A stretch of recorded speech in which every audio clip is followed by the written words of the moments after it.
I got my main motherfuckers in the house, Steve Simeone out of Philly, my man, the Flying Jew, direct from Jerusalem. Are you kidding me or what? What's happening, brother? Not much, dude. It's been an interesting couple hours with you. That's right. We don't fuck texted around. me last night. When he texted me, I went to Paul. I was like, look who texted me. She's like, I thought he didn't text. I'm like, oh, shit, something must be going down. I was so fucking high last night. It was going down last night. You understand me? Let me tell you something. My biggest fear is needles. Yeah. My biggest fear is needles in the world. I hate going for them. You know, when I cop to them, when you call me and go, Joe, you have to come in for a shot or something, I go, yeah. And I play it off, and the night before, I'm a fucking mess. Like the night before I go to bed, it hits me as I put the sleep apnea mask on that I gotta go for a shot. So I'm always a little fucked up weeks that I'm gonna get a blood test, a shot in my knee, even acupuncture. The night before, it bothers me for like 3 minutes. Acupuncture, not anymore because I'm used to it. Yesterday, I had to go shoot my knee. So you need to drive to do it. I had to drive to Marina Del Rey, which, you know, and they put like this little thing on your knee. They scope it, and he could see the knee and the joint, the cartilage, and he shoots it right into your fucking knee. I'm looking at you two guys from my heart and telling you I didn't feel the needle. Oh, wow. Dr. Nicole is a genius. I've been going. Dr. Nicole did my surgery. You know, he took care of my toe when I broke it, my wrist when I hurt it getting thrown at fucking jiu-jitsu. He took care of this knee. And yesterday, you know, I had to pay for the medication, even though I'm level 1 insurance. It's a new drug. They shot my left knee, and it's not cortisone. And my left knee was different because they have to give me 3 different shots every week for 3 different weeks. So I had to drive down there every Monday at 11 o'clock.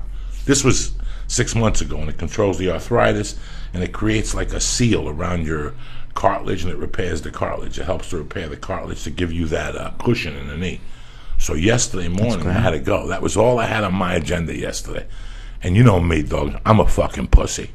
You know, the reason why I get fired up like this, Lee, isn't because I get fired up and I'm some fucking asshole. I have to talk myself into things. Yeah. You have to talk yourself into things, and you have to call yourself a fucking faggot, a fucking cunt, what the fuck is wrong with you? Whatever it takes, you know? So, you know me, I get to the 405 and there's traffic. Right away, I'm turning that motherfucker around. You know, right away, I'm turning that motherfucker around.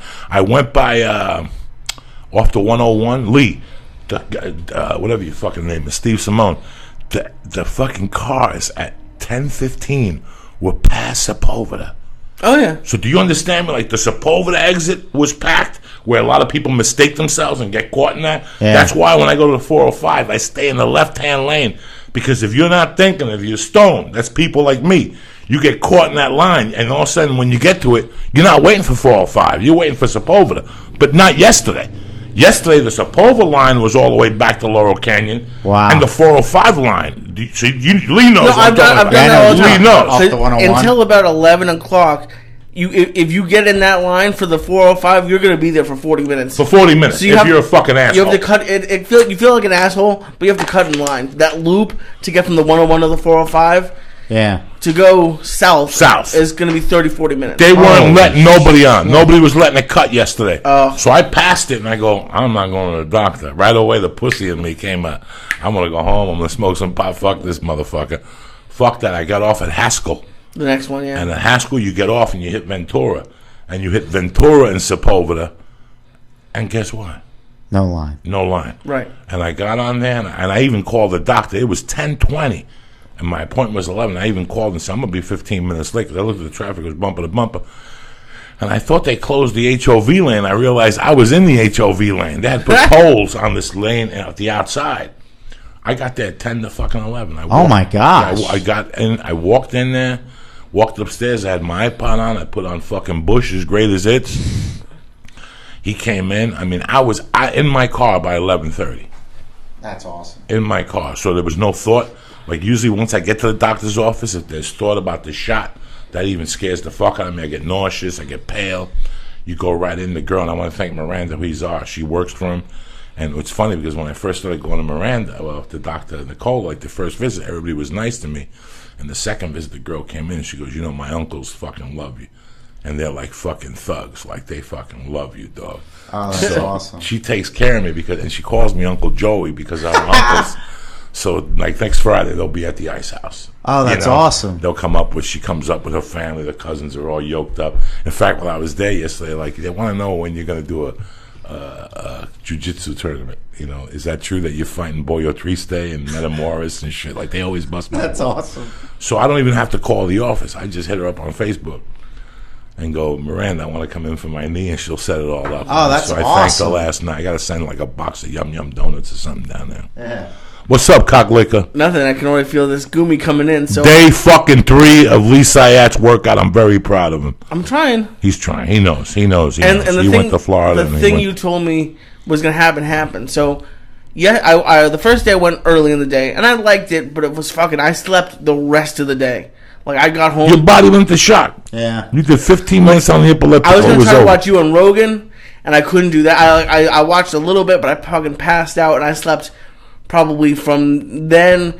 I woke up for like a couple hours, but mostly all day. And then yesterday, Paula came over, so we wanted to go later in the afternoon, and I was worried it was gonna be packed. It wasn't. They have a lot of machines over there. But I could do 15 on the elliptical instead of 10. I was dying. And then I went to the bike, and a lot of people say that they get motivated by like the really fit people. And it doesn't do anything for me because I know I'm never going to be able to do that. So I look for the fat people, and I'm like, yeah, there's other fat people here. And I just happen to be next to a chubby black guy. And Paula finished a little bit before me, and I said, I just want to get to 15 minutes on the bike because I was at like 6. And as soon as I got off at 15 on the dot, and as soon as I got off, the black guy like tapped me on the shoulder. He's like, "You got to 15, right?" I'm like, "Yeah." He's like, "Good for you for coming out, man. It takes a lot of mental stuff." great. And he's like, "I've been coming for 2 months. I went from 315 to 298." Wow. And I was like, man. "That's awesome. It did everything because I was dying, but like just that little bit of nice because I would never do it, but that little bit of niceness and I was like, I'm gonna look for him again now because It's that's amazing awesome. from when you were a kid and you try to do something for yourself and people would goof on you. Yeah, break your balls. Like, if I can't imagine, like in Philly, like you got up in the morning, somebody's doing push-ups. Hey, Rock, Oh, keep it up, God. cock. You know, it's like you Yeah. get tortured. That's changed.